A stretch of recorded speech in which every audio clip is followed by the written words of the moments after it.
Добър вечер, дами и господа. Здравейте. Добър вечер и добре дошли. Добър ден, уважаеми гости. Добър вечер, уважаеми гости на ресторант. Добре дошли на това чудесно тържество. Добре дошли в този така празничен и усмихнат ресторант Драката. Любовта ни е събрала. Любовта, която няма граници, няма измерения и няма спирка.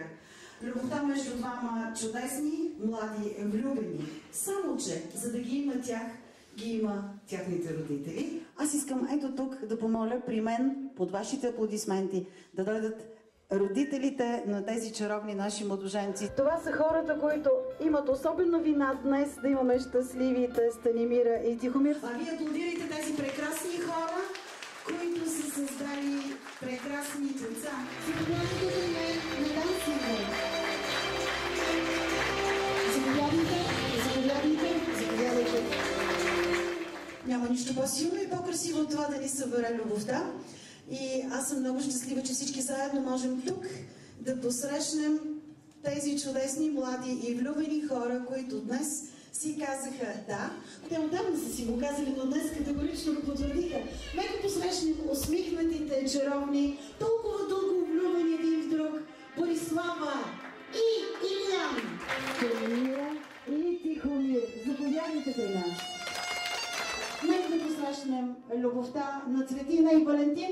Маринела и Милен, заповядайте! Елена и Детелин, заповядайте! Усмихнати Стефан и Цветомира. Пред тях ще вървят, заповядайте, мили малки чаровници, прекрасни малки дечица, които ще посипят целия път с цветенца, за да бъде обсипан с цветя целият им съвместен живот. В такива дни винаги наричаме много неща. Наричаме много добри думи и пожелаваме много искрени неща, за да бъдете щастливи. За да могат всички наши пожелания да станат реалност. Има хубави български традиции. Една от тях е младоженците да преминат по бяло платно, обсипано с цветя, с истинската вяра, че пътят, който идва пред вас, ще бъде такъв бял, чист и изпъстрен с много красота.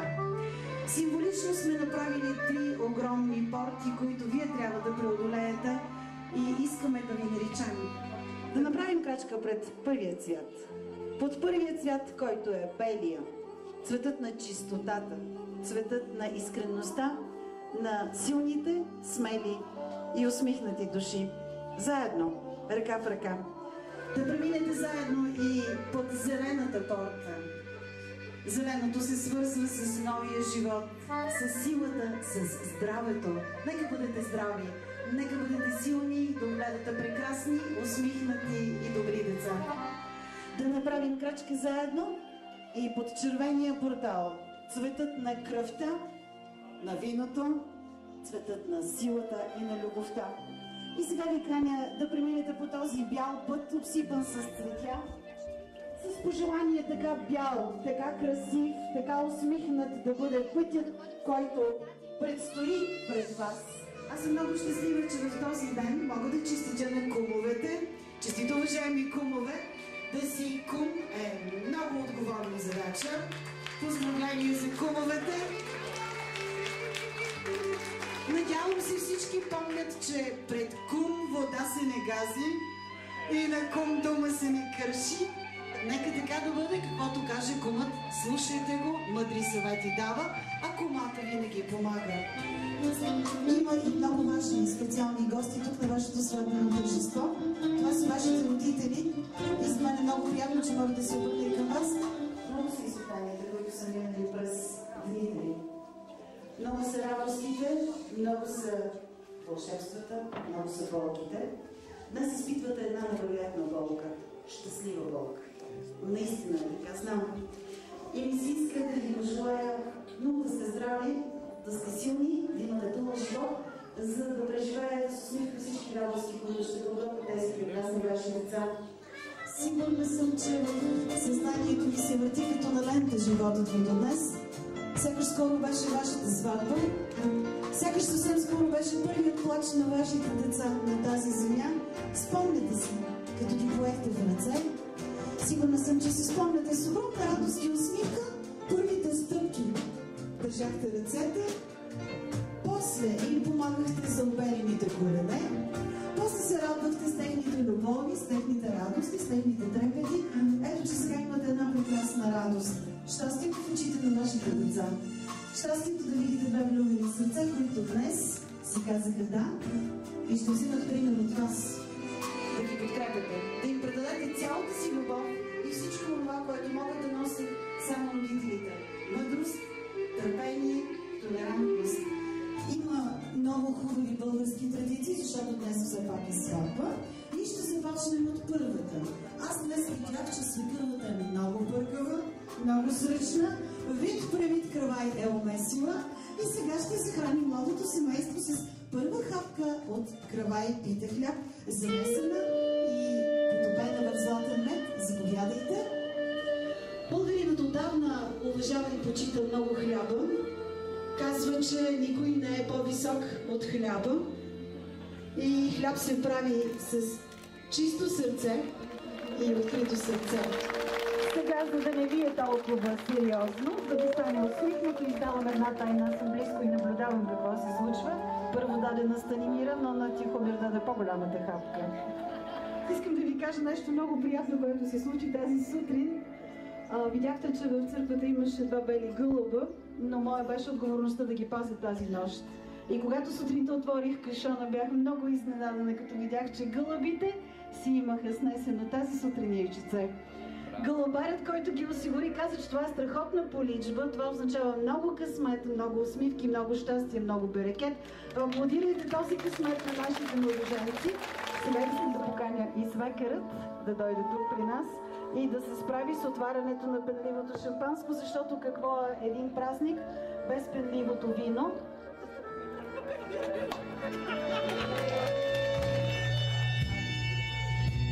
И както се казва, хайде да пийнем вино за румени лица и здрави деца. А таткото на булката да подаде чашите на кумовете. На нас не ни остава нищо друго, освен да им кажем още веднъж за пореден път днес.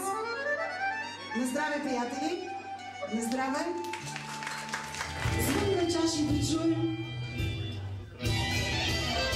и да ви аплодираме, защото е безкрайно радостни, че сте толкова усмихнати и вие днес. Пиете до дъно, много е важно. До дъно! Дидо е пръв и трябва да ви кажа, че това означава, че той ще изкарва парите в къщата. Може да оставите чашите, разбира се, за да не ви пречат. Гледам обаче, че на кръстника много му е крива физиономията. Как беше виното? Горчиво! Горчиво, разбира се. Какво друго, освен горчиво? Подсладено с великолепна искрена целувка. Искам да поканя майката на булката. Знам, че нейното сърце също много трепти. Развълнувано. Български здравец, свързан с червен конец. Всяка майка знае какво трябва да пожелае на децата си, когато им поднася здравец с червен конец.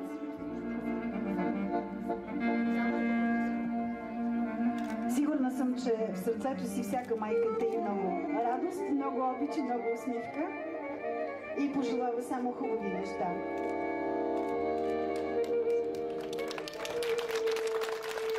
Още малко изпитания, уважаеми приятели, останаха. Питата е пред вас, хващате с една ръка, само с една ръка.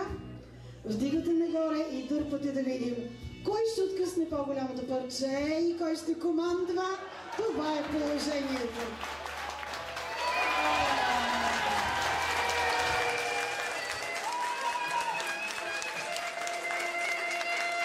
Според тази борба, Милен ще трябва много да слуша. Но, Милен, ако искаш, много ми се ще да те успокоя да ти кажа, че всички умни мъже правят така. Оставят жените да си мислят, че владеят положението, но си правят каквото си знаят. И сега накрая на всички тези изпитания, които имаме, трябва да понаучим това за вас. И първото изпитание, което ви моля е да поставя това малко менче пред десния крак на булката. Не го виждам къде е, но се надявам тя да го извади. Ритваш здраво менчето на изток. Изток е там. Да видим каква ще е първата рожба. Така като гледам, може и да са близнаци. Това означава. Ами ние ще чакаме по тогава аз ви предлагам първо да седнем, да хапнем, да пинем на вашата сватбена трапеза, да ви пожелаем най-искрени и хубави неща, да чуем кръшни хора. Уважаеми приятели, заповядайте на вашата сватбена семейна трапеза, бъдете щастливи и усмихнати тази вечер с вашите гости. А през това време се намира, знам, че си е намислила, кой ще събере платното, защото трябва да е мома. Тя си знае, така че нека да дойде и да събира платното. Събира платното.